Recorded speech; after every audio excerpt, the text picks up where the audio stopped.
el periodista francés Ricardo Ustarroz, profundo conocedor de la realidad peruana, ha publicado en Francia el presente artículo en el que analiza y critica la sentencia condenatoria de Alberto Fujimori desde la perspectiva distinta de un ciudadano extranjero que conoce la política del Perú. Él comienza así, dice: el avestruz es un animal torpe cuya singularidad es ocultar su cabeza bajo la arena cuando presiente un peligro.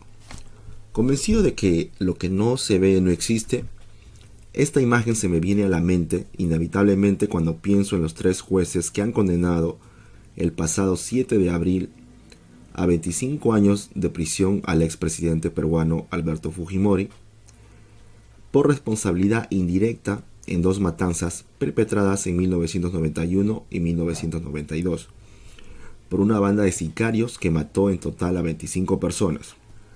Y cuando pienso en las organizaciones que supuestamente defienden los derechos humanos, que se alegran y califican la sentencia de gran victoria histórica. La condena del expresidente, llamado familiarmente el Chino, debido a sus orígenes japoneses, corresponde realmente a una cadena perpetua, puesto que él tiene 70 años cumplido, a menos que tenga una excepcional longevidad. Esta sentencia puede ser calificada como una venganza de las avestruces si reflexionamos acerca de lo que hacían los acusadores y los jueces que han condenado al expresidente peruano durante los años 1990 y 1993, en los que ocurrieron los crímenes juzgados. ¿Qué hacían en esos años cuando Sendero Luminoso, organización terrorista, discípula del monstruo Pol Pot, mataba sumariamente a todos los que le resistían, cuando daba la impresión de que estaba a punto de triunfar, de que estaban a 2 dedos de tomar el poder y de transformar el Perú en una especie de Camboya comunista y sanguinaria? Pues tenían la cabeza metida en la tierra y esperaban que alguien, en este caso el Chino, se encargara del sucio trabajo de acabar con el terrorismo. Una apatía casi institucional, y si por desgracia el Chino fallaba, ¿acaso ellos ya estaban listos para dialogar con Sendero y proponerle sus servicios?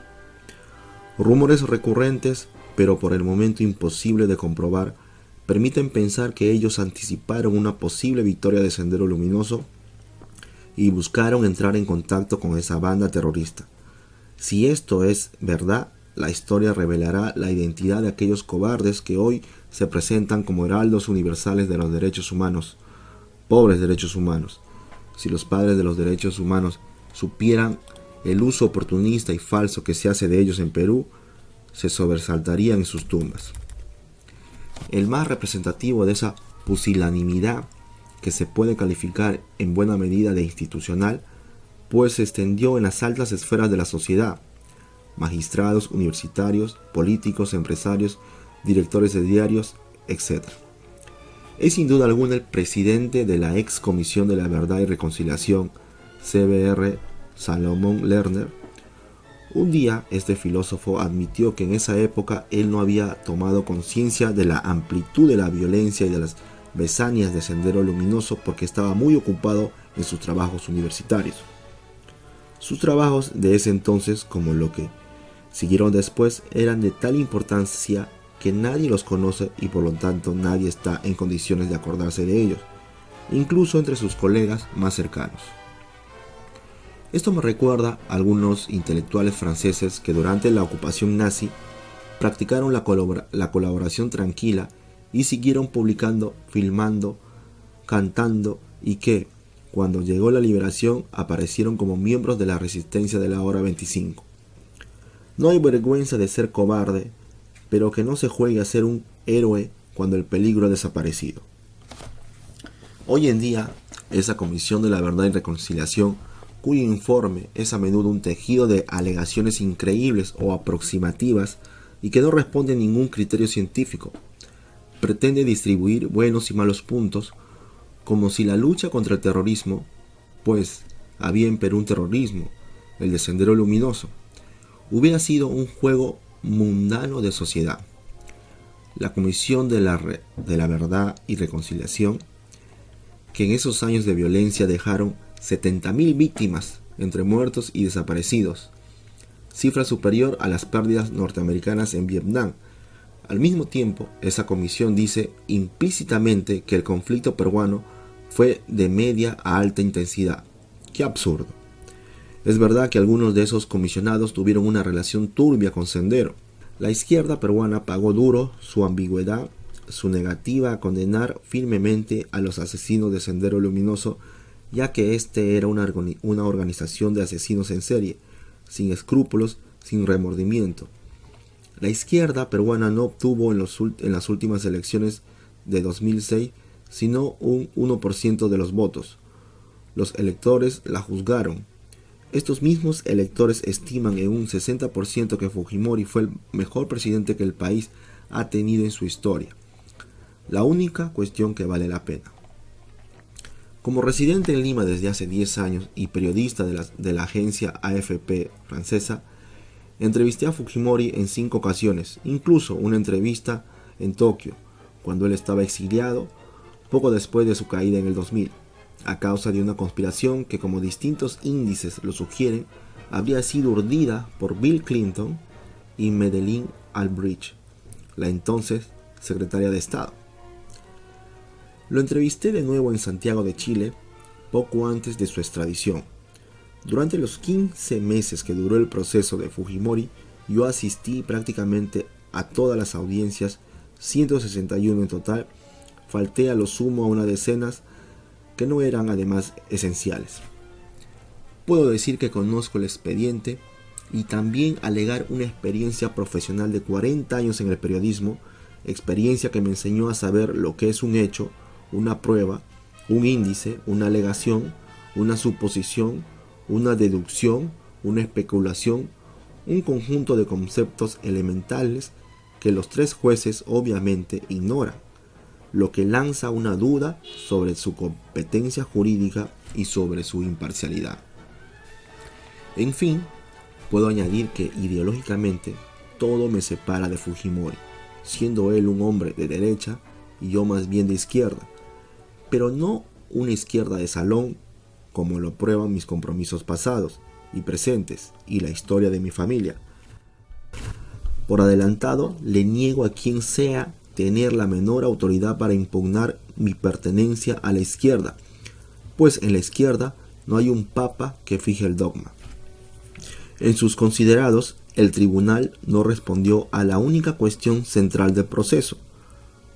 Fujimori dio la orden de realizar esas 2 matanzas estúpidas que, obviamente, iban contra la política que él mismo preconizaba contra el terrorismo, a saber, convencer a la población, ganarse su simpatía, con el fin de aislar a Sendero Luminoso y a la otra organización subversiva, el Movimiento Revolucionario Tupac Amaru.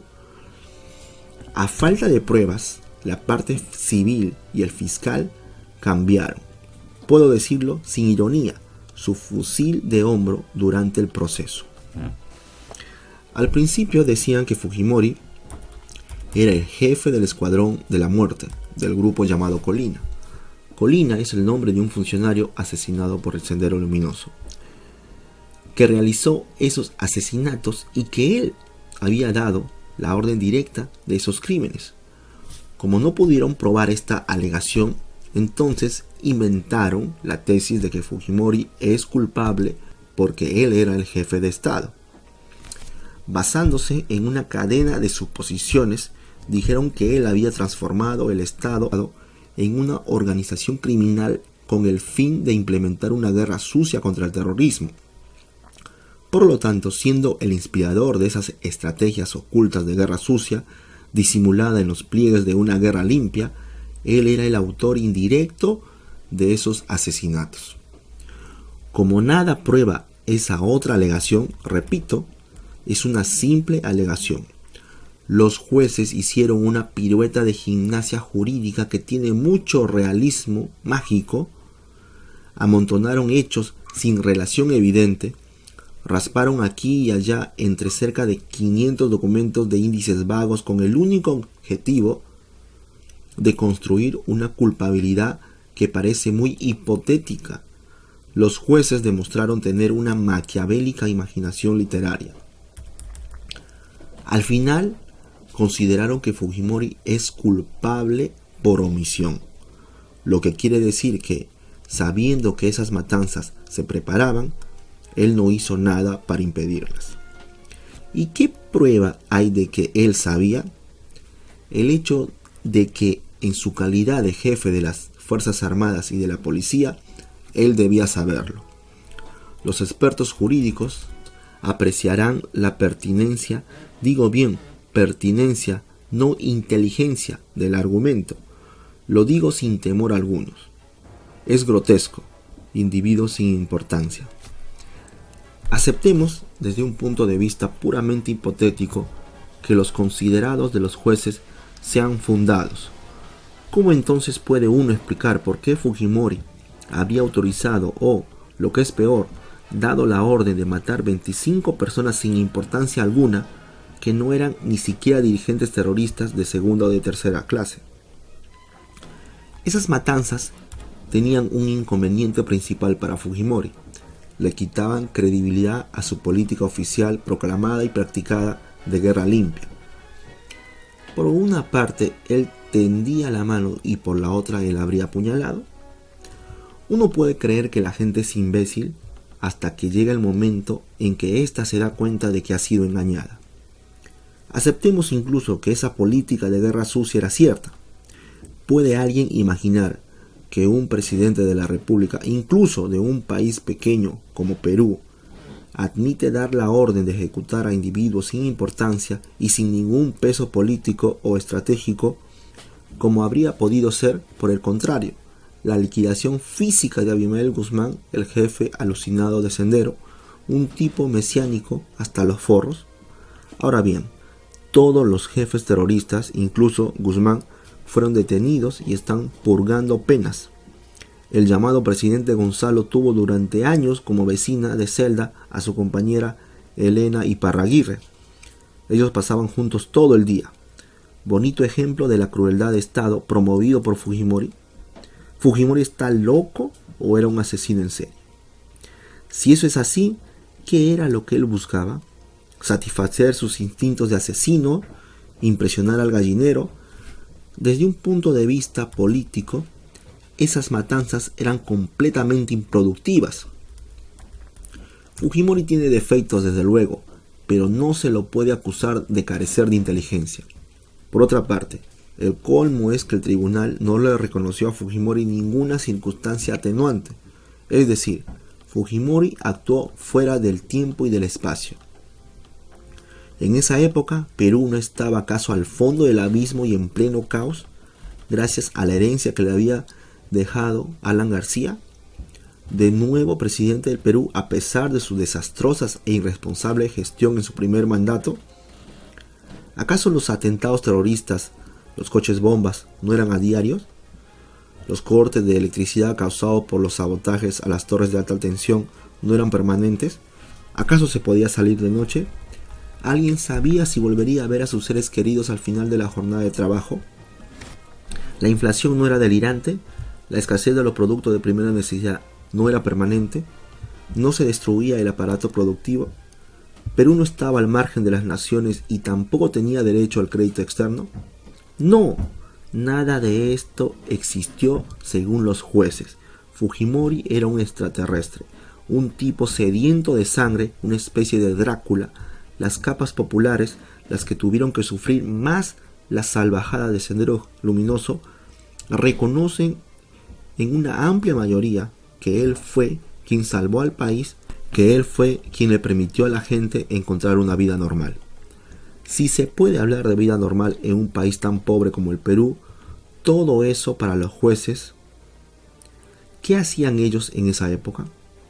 No existió magistrados imparciales. Lo que aplauden esta condena no dejan de repetir que los magistrados tuvieron todo el tiempo un comportamiento exento de reproches. Eso es, obviamente muy discutible. La hostilidad que mostraba el rostro del presidente del tribunal, César San Martín, lo traicionaba y dejaba ver que él saciaba una venganza personal. En 1993, en el marco de una operación de depuración del aparato judicial peruano, corroído por la corrupción endémica, él había sido excluido de la magistratura. Tal vez eso fue un error. En todo caso, él había encontrado en el juicio la oportunidad de vengarse. Uno de sus asesores tiene, por su parte, un pasado de simpatizante de izquierda. La izquierda es visceral e irracionalmente anti-Fujimori. Por razones demasiado largas para explicar aquí, uno de los índices de la falta de imparcialidad es la ausencia de reconocimiento de las circunstancias atenuantes. Pero el colmo de los colmos es que los jueces afirmaron que las víctimas de esas dos matanzas no tenían nada que ver con el terrorismo.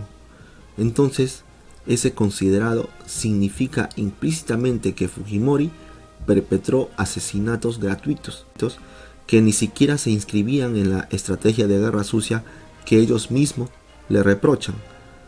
También afirmaron que esas matanzas eran crímenes de lesa humanidad. Sin duda, cuando se cruza tal frontera, ya no hay razón para detenerse. Este proceso de Fujimori revela la inconsistencia, la irresponsabilidad, el infantilismo, la frivolidad de una parte de las clases dominantes peruanas, algunos de cuyos miembros se creen parte de una aristocracia descendente de los conquistadores o virreyes españoles. Sendero Luminoso no ha sido destruido totalmente. Ha hecho una alianza con un grupo de narcotraficantes. Sus grupos armados operan en una zona de cultivos de coca a 400 kilómetros al este de Lima. La sentencia a Fujimori le abre una puerta enorme a Sendero Luminoso para que pase a la ofensiva. ¿Quién se atreverá de ahora en adelante a oponerse militarmente a Sendero si la recompensa será 25 años de prisión? 25 años que corresponden en realidad a una condena a muerte lenta en vista a la edad del condenado. Fujimori interpuso el recurso de apelación, recurso que no fue admitido. Para resumir esta condena, pone una línea de igualdad entre Abimael Guzmán, jefe terrorista, y Alberto Fujimori, el presidente que lo venció y que, en consecuencia, salvó al Perú de una pesadilla, de una especie de nazismo rojo. Así pues, según el fallo, nada ocurrió en el Perú entre 1980 y 1990, por un lado, y entre 1990 y 2000 por el otro. Todo ha vuelto a ser de nuevo como antes. Nada ha ocurrido en Perú, repito, salvo que un chino de mierda, asesino en serie sin móvil conocido, está en prisión. Circulen, señores, no hay nada que ver.